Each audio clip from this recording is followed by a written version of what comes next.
ሰበር ዜናም 300 የሚደርሱ ተመካካሪዎች ታፍነው መውሰዳቸው ተሰማም። በአዲስ አበባና በመንግስት አወቃቀር ጉዳይ ላይ ተቃውሞ ያቀረቡ የምክክር ጉባኤ ተሳታፊዎች በጸጥታ ኃይሎች መውሰዳቸው ተሰምቷል። ታፍነው ከተወሰዱት መካከል ግማሾቹም ፓርቲያቸው ያስቀመጠውን አቅጣጫ አልተገበሩም የተባሉ የብልጽግና ፓርቲ አባላት እንደሚገኙበትም ታውቋል። ተሳታፊዎቹ ካረፉበት ከሲቪል ሰርቪስ ዩኒቨርሲቲ ታፍሰው የተወሰዱት ሌሊት ላይ በድብቅ መሆኑ የተሰማም ሲሆን ከታሰሩት ውስጥ ከአማራ፣ ደቡብ ሶማሌ፣ አፋር፣ ቤንሻንጉል፣ ጋምቤላ፣ ድሬዳዋና አዲስ አበባ ተወክለው የመጡ መሆናቸው ተሰምቷል።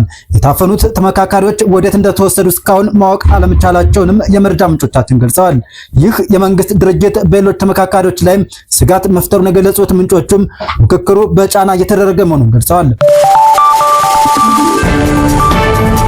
ተራራው ሚዲያም ከተመካካሪዎች ያገኘው መረጃ ጉዳዩ እንደተፈጸመ ያረጋገጠ ሲሆን በኮሚሽኑ ተጨማሪ መረጃ ለማግኘት ያደረገው ሙከራ አልተሳካም። አዲስ አበባ ጉዳይ በምክክር ጉባኤ ሂደት ከፍተኛ ውዝግብ ከፈጠረው በኋላ በሂደት የሚታይ አጀንዳ ሆኖም ወደ ቀጣይ ምክክር ምዕራፍ ተሸጋግሯል ተብሏል። ገዢው ብልጽግና ፓርቲ በአዲስ አበባ ህጋዊ ባለቤትነት ጉዳይ ያስቀመጠውን አቅጣጫም በአባላቱ መካከል ክፍፍልን የፈጠረም ሲሆን መንግስት በአጀንዳነት በያዛቸው ጉዳዮች ላይም የበላይነትን ለመውሰድ ኮሚሽኑ ከሚያውቃቸው ውጭ በመቶዎች የሚቆጠሩ ተመካካሪዎችን አስገብቶ እንደነበርም የዓይን እማኞች ገልጸዋል። ውድ ቤተሰቦቻችን ሰላም ጤና ይስጥልን፣ እንደምንሰነበታችሁ እያልን የዕለቱን ሰበርና አጫጭር ሌሎች መረጃዎችን ይዘናል። አብራችሁ እንድትቆዩም በአክብሮት ጋበዝን። ወደ ሌላኛው መረጃ ስናልፍ ከባባድ መሳሪያዎችን ከኤርትራ ትግራይ እንደገቡ አውቃለሁ ሲሉም የአሜሪካ ውጭ ጉዳይ ሚኒስትር አስታወቁም። የሽራን ውጊያም እናንተ ናችሁ የጀመራችሁት ሲሉም አምባሳደሩ ለደብረጽዮን ገብረ ሚካኤልም ጥያቄ አቅርበዋል። ከሽርና ጥቃት በኋላም ዶክተር ደብረጽዮን ገብረ ሚካኤል ከአሜሪካው አምባሳደር ኤርበን ማሲንጋ ጋር መወያየታቸው የታወቀም ሲሆን አምባሳደሩ ህወሓትን ያስጠነቀቁ ሲሆን ደብረጽዮን ለህወሓት ፖሊት ቢሮም ሪፖርት ማድረጋቸውም ታውቋል። ሚዲያም ምንጮቹን ዋቢ አድርጎ ባወጣው ዘገባም አምባሳደር ማሲንጋና ዶክተር ደብረጽዮን በቅርቡ የስልክ ውይይት ማድረጋቸው የታወቀ ሲሆን የህወሓት ምንጭ እንደተናገሩት ደብረጽዮን ገብረ ሚካኤል ባለፈው ማክሰኞ በተካሄደው የፖሊስ ቢሮ ስብሰባ ላይም በሸርና ግጭት ከተቀሰቀሰ በኋላም ዋሽንግተን ጸጥ እንዳለች በማለት በኢትዮጵያ አሜሪካ አምባሳደር ኤርበን ማሲንጋን አነጋግረዋል።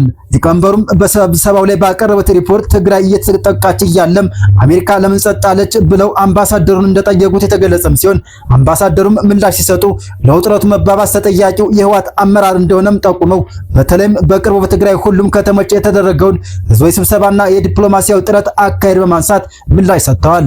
ጥቃቱን የጀመራችሁት እናንተ ናችሁ ሲሉም አምባሳደሩ ብርቱ ትችት የሰነዘሩም ሲሆን ህልውናችን በብልጽግና መቃብር ላይ ያላችሁት እናንተ ናችሁ፣ ዲፕሎማሲን የጣላችሁና ያዳከማችሁ እናንተ ናችሁ ሲሉም ወቀሳ የተሞላበት ምላሽ ሰጥተዋል። ይህ የተነገረ ውይይትም በቅርቡ በህወሓት የተካሄዱትን ህልውናችን በብልጽግና መቃብር ላይ በሚል ጭብጥ የህዝብ መድረኮች ከተደረጉ በኋላ ሲሆን በእነዚህ መድረኮች ላይም ከፍተኛ የቡድኑ አመራር ደብረጽዮን ገብረ ሚካኤልና የህወሓት ጸሐፊ ፈትለወርቅ ገብረ እግዚአብሔር ጨምሮ በትግራይ ያለውን የፖለቲካና የደህንነት ሁኔታም እንዲሁም ከፌደራል መንግስት ጋር ያለውን የወደፊት ግንኙነት በተመለከተም ጠንካራ አስተያየት ሰንዝረዋል። ከተጠቀሟቸው ቋንቋዎች መካከልም በተለይም የጠቅላይ ሚኒስትር አብይ አህመድን ብልጽግና ፓርቲ መንግስት መቅበር የሚለውን ተደጋጋሚ ተጠቅሷል ብለዋል።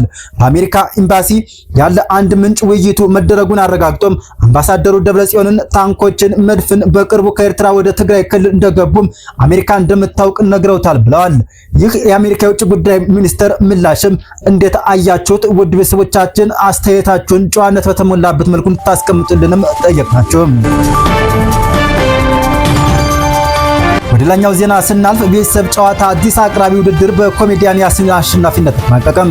በኢቢኤስ ቴሌቪዥን በሚቀርበው ተወዳጅ ቤተሰብ ጨዋታ ፕሮግራም ላይ አዲስ አቅራቢ ለመምረጥ ሲካሄድ የነበረው የተመልካቾች የኤስኤምኤስ ድምጽ አሰጣጥ በይፋ ተጠናቆም አሸናፊው ታውቋል።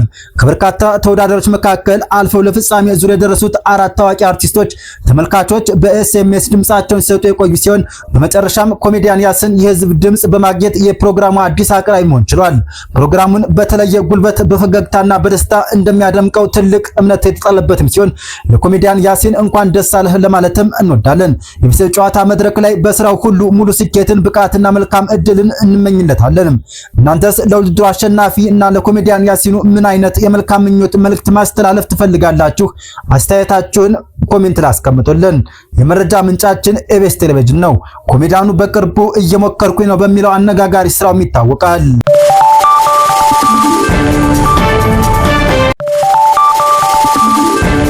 ዩክሬን በሩሲያ ላይ የድሮን ዝናብ ማዝነቧም ተሰማም። ዩክሬን 600 ድሮኖችን በሩሲያ ላይ ያዘነመች ሲሆን ራሻ ከ200 በላይ ድሮኖችን አክሽፌያለሁ ብላለች።